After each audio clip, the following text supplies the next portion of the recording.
New legendary order in Rise of Kingdoms. How you should upgrade your commander so you can be the most optimal and have the most benefits on the battlefield in Rise of Kingdoms or various other aspects of the game. I'm gonna detail in this video all the legendaries that are the best of the best in Rise of Kingdoms for all aspects of this game.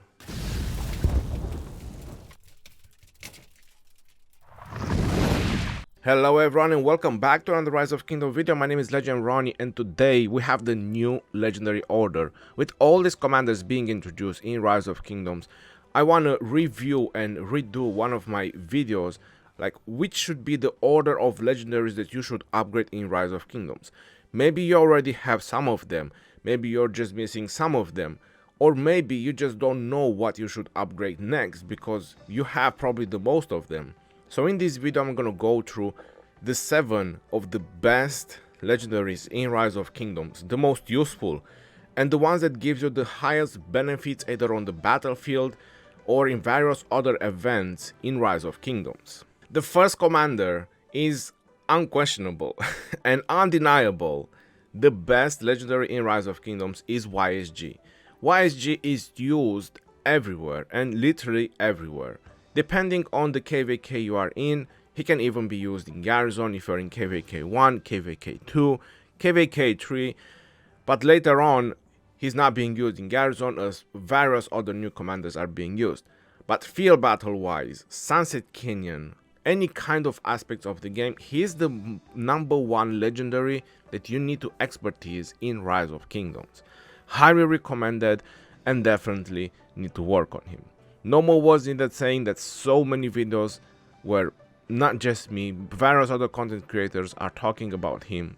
He's definitely one of the best. 64.6 million kills. That's how good he is. Going to number 2 is Alexander the Great. 5511. Alexander is good to go, but my recommendation is to expertise him in the end because he's very useful in various other aspects of the game and Sunset Canyon, various other events that are in the game. Definitely a must-have commander, but if you want to start benefiting from him so you can start utilizing him on the battlefield, 5511 he's good to go. And the third commander that you want to go for in Rise of Kingdoms as the legendary order is Saladin. 5551. You don't need to expertise Saladin, you really don't. I'm using him like that on my alt account for a very long time. You should only expertise him if you win extra mightiest governors once you get him to 5551, because at that point you're just getting sculptures from the mightiest governor, and if you have a small amount, let's say 50, 80 universal or 60 universal or something like that, a small amount of universal, then you can definitely expertise him. If your Saladin gets to 5554, then definitely go and spend the rest of the universal. But 5551, he's more than enough for field fights or for events in Rise of Kingdoms. Now, if you're asking, should you expertise Alexander before your Saladin? No. So if you want to save sculptures for Saladin so you can have even more marches on the field, you expertise your YSG, you do your Alexander as a 5511, then you switch to Saladin, you do him 5551, and after that you go back to your Alexander and you obtain his expertise. This would be my order recommendation. Once you're done with this order, the next recommendation that I would go for is Guanyu. And this is also the order that are being released: YSG, Alexander, Saladin, and then you have Guanyu. Guanyu as a 5111, it's good to go. You can start getting him to level 60 and you can start utilizing him. But my recommendation is that don't stop working on him, so try to get him as a 5155. If you get him 5255, it's still okay. But if your Guanyu reaches 5355, then at that point it's better to just expertise him. His expertise is really good. But if you're lucky enough, like I was mentioning, to get him as a 5155 or 5255, then you can leave him like that because a couple of hundreds of sculptures for a free-to-play low spender, that's very hurtful to keep spending. So trying to save and mitigate as much as you can as of your universal sculpture is definitely helping you out. Guanyu and Alexander is probably one of the best marchers in Rise of Kingdoms. Same is a couple of other marchers that I'm gonna mention. And once I'm gonna say all these 7 marchers, I'm gonna say a couple of things, detail a couple of things that will make you understand even more why is this order of legendary that I'm saying, why is this new order. Once you're done with your Guanyu, the next commander that you want to go for is Artemisia. As a 5-5-1-1, Artemisia is good to go, and you can pair her with your YSG. So you're no longer struggling who you should pair your YSG with. You have Artemisia and YSG, a very solid pair for field battle. 1800 nuke up to 3 targets. Then you have defense and health, which is very helpful on the field battles. It helps your YSG as well because YSG has no defense. And then you have the defense tree. But my recommendation with her is to try to get her 5-5-1-5 in the end. And if that fails, then obviously obtain her expertise. Because her expertise is really good. And you're probably thinking, hey, but I'm increasing the target's extra skill damage by 15%. How is that good? I'm gonna get to that as well, and it might surprise you a little bit. Because when you're hitting a target, you're swarming it, right? So you have a couple of marches hitting the same target.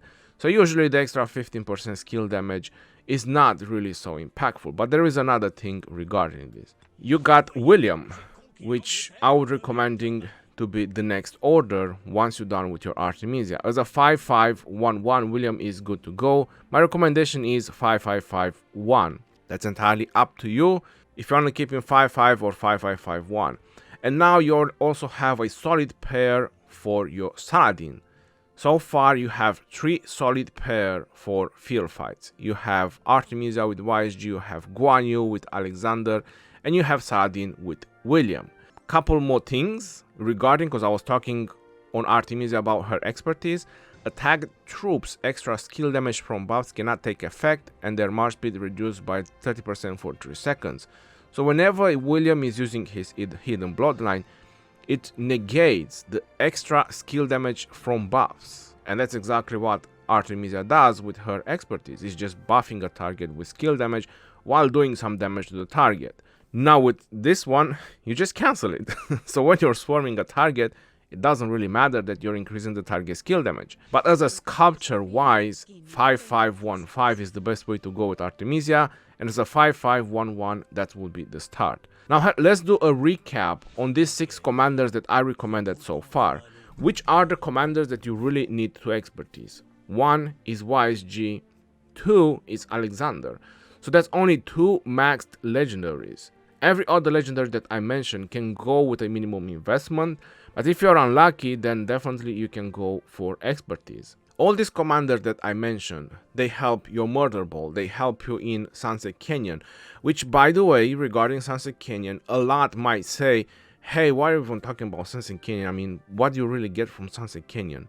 You get gold keys, you get experience, and you get training speed ups. A lot of people are neglecting Sunset Canyon, but for me, and I'm a spender, right? I'm someone that spends money in this game. Like if I want to buy 3 full bundles right now, I can. I make a lot of speed ups from Sunset Canyon.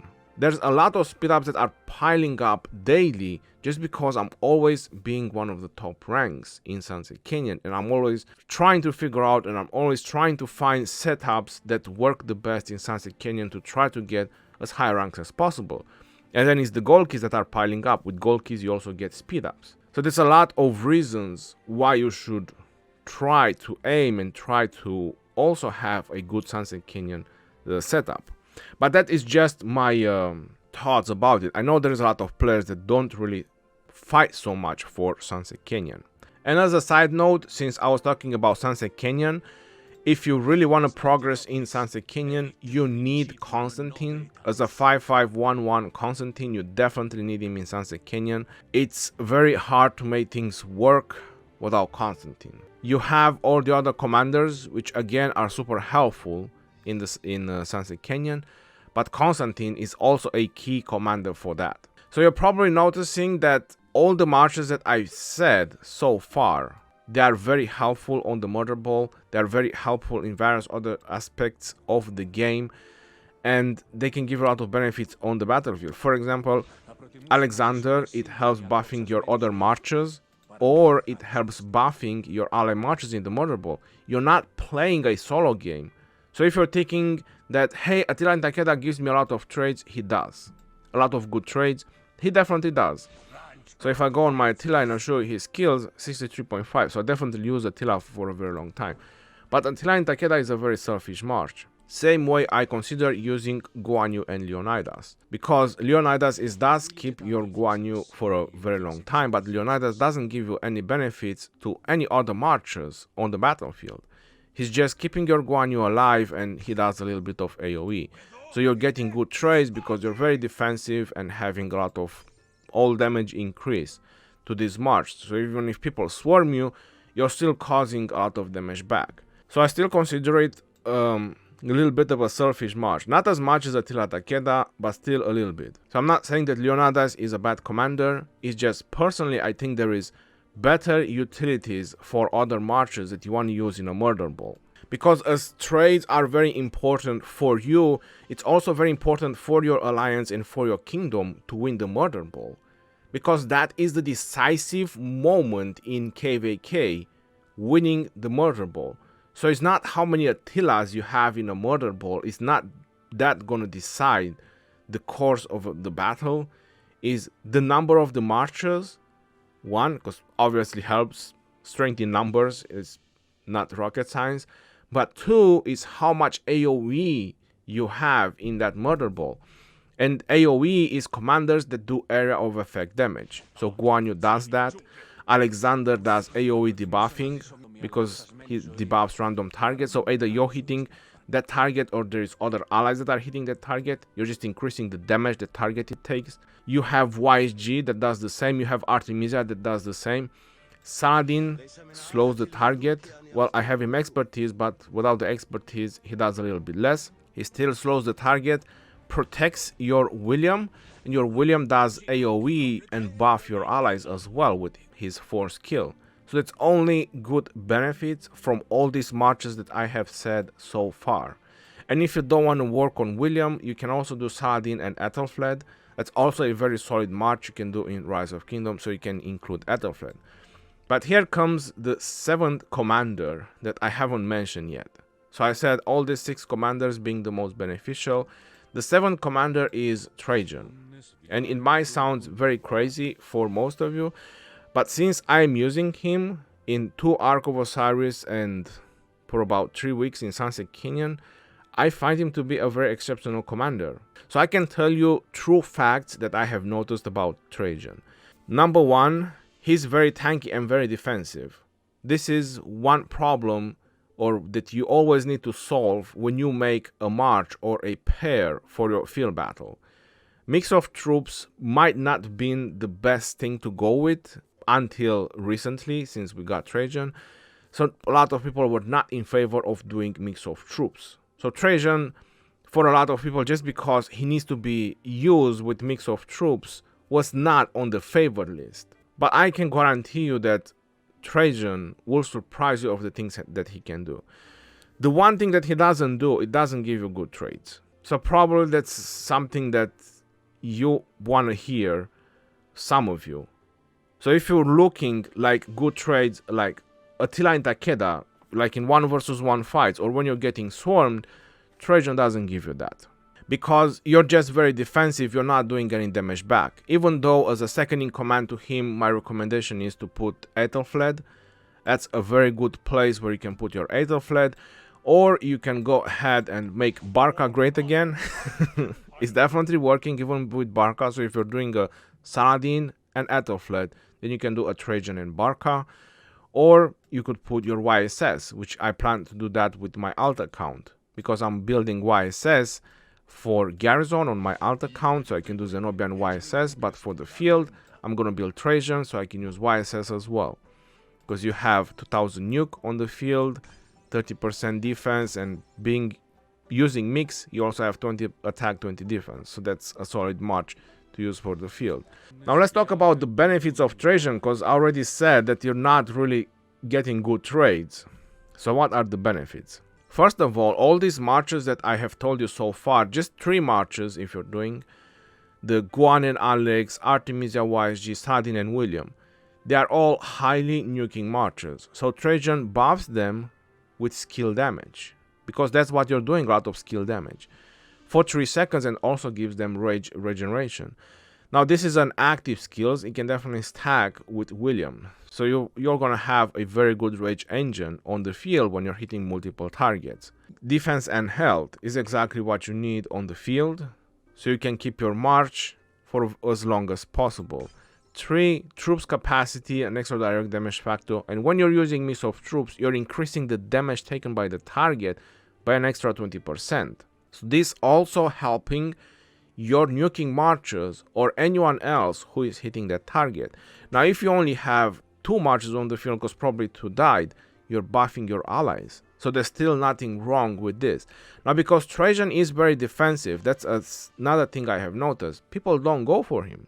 And I'm not saying that is a bad thing, because it would be wrong to go for him because he's very tanky, even though if they would go for him, they get good trades, because Trajan doesn't do a lot of damage back. So trade-wise, you would win hitting a Trajan.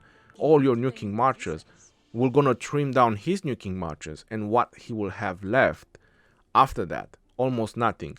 So people don't go and don't aim for Trajan. So Trajan can stay in a murder ball for a very long time. And this is his benefits, buffing and debuffing, and staying alive for a very long time, because you're gonna stack up his 4 skill. Unfortunately, he's one of those commanders that I recommend to be expertise. There is no minimum or small investment that you can go with him, because unfortunately, if you do a 5-5-1-1 Trajan, you see the damage increase is 5%, direct damage troops capacity 2%, 5-5-5-1, then you only get 2% defense bonus on the stack, so it's not so great. Obviously, it's still good, but he's the one commander that needs to be expertise. So these are his benefits. It's amazing for murder ball and buffing your skill damaging marchers. So it all depends how you're building your setup. Not to mention that in Sunset Canyon, he is one of the best in slot. Now, if you want top ranks in Sunset Canyon, you cannot do it without Trajan.